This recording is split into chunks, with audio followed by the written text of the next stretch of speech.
Hello humanoids, welcome to Halfling Hobbies. I'm Halfling Hannah, and we have been talking about crime syndicates. So far we have covered drug syndicates, gambling syndicates, and today we are looking at smuggling syndicates. So if you want to know how to make a smuggling syndicate in your world, this video is for you. We are going to talk about the questions you need to ask, things to keep in mind, and look at an example from my ebook. So here we go.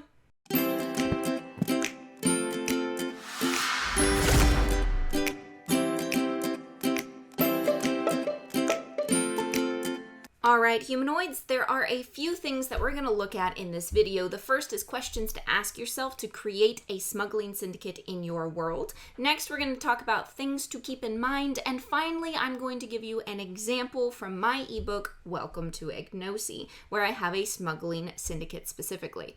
So let's look at what do you need to ask yourself when you're creating a syndicate. And these questions work for any world and any setting and really any RPG game because they are just kind of guided questions to help you understand your world better. So first of all, your very first question, what might be illegal in your setting that someone might find it valuable to smuggle in? This can be a variety of things and is really fun, especially in a fantasy setting where you have all kinds of magical things. So, some examples of things that might be illegal that someone might smuggle in could be exotic animals, especially in a world where you have things like dragons. This might be a whole trade in and of itself, is the trade of dragon eggs or exotic monsters that someone might want or need to guard something. This could be a whole smuggling campaign if you wanted it to be, if some of your characters wanted to be smugglers. And they could steal babies of different monsters and sell them on the black market. This could also be things like items, specifically magical items in a fantasy setting. It would make perfect sense that the government might want to limit the amount of extremely powerful magical items that are on the market. So they might actually make these items contraband. In that case, smuggling would definitely come into play there.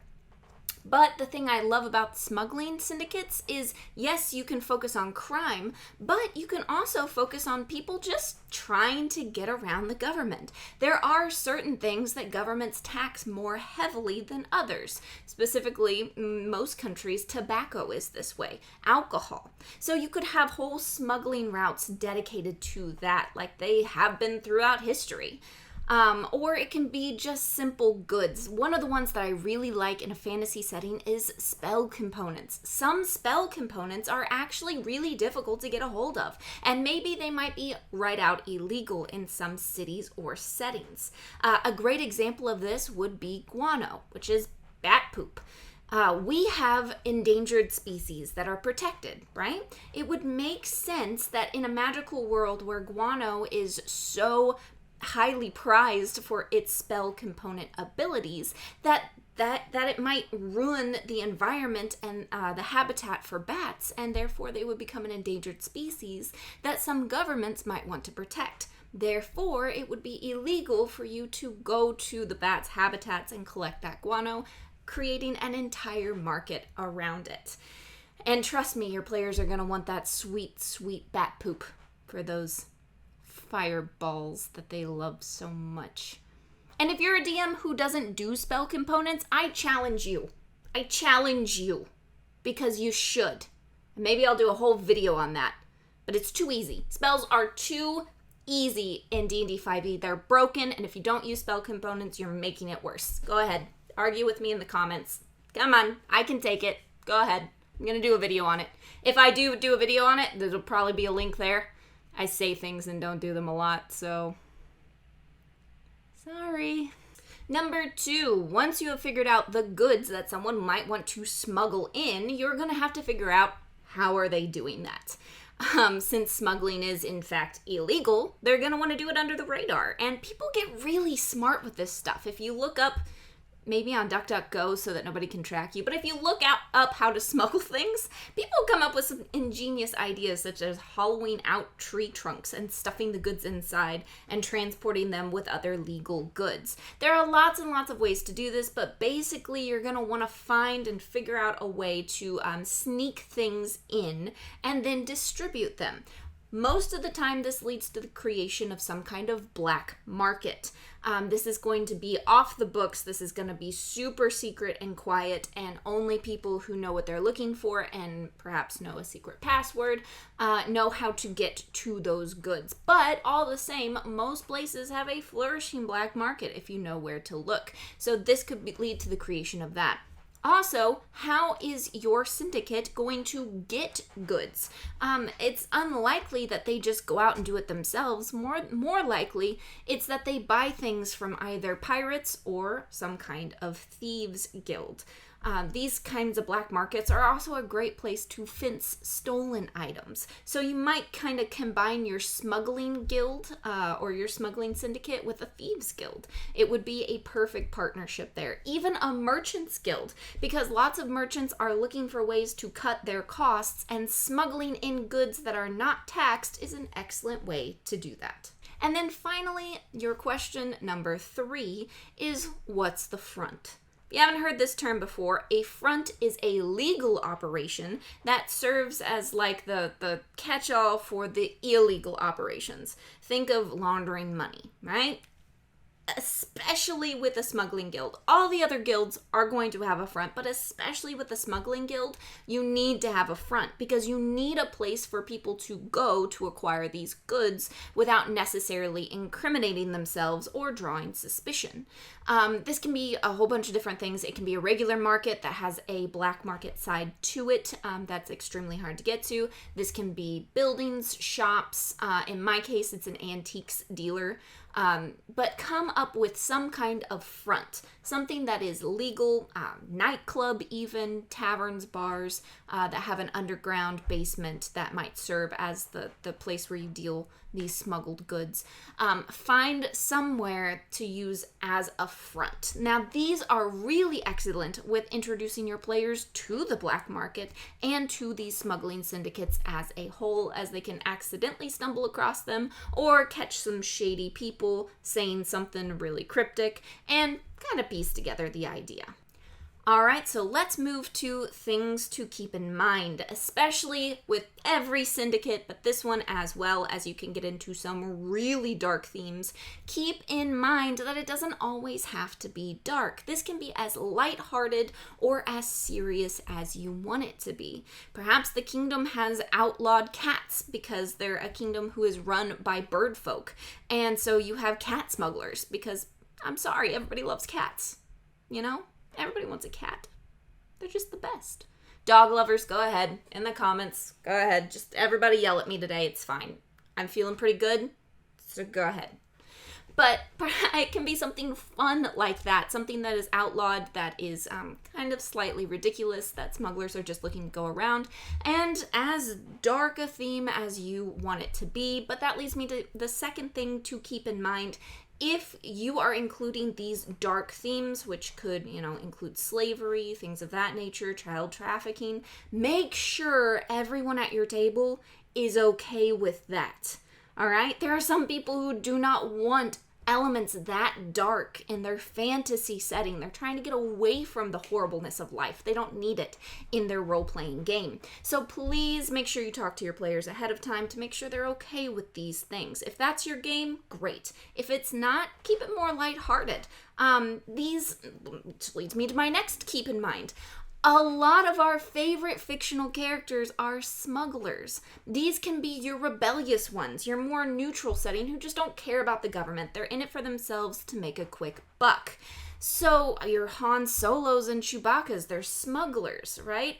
Your Malcolm Reynolds, they're smugglers. They're lovable rogues. You can keep it on this lighthearted side and make some really fun NPCs. Keep in mind that these NPCs can also be as dark or as fun as you want them to be.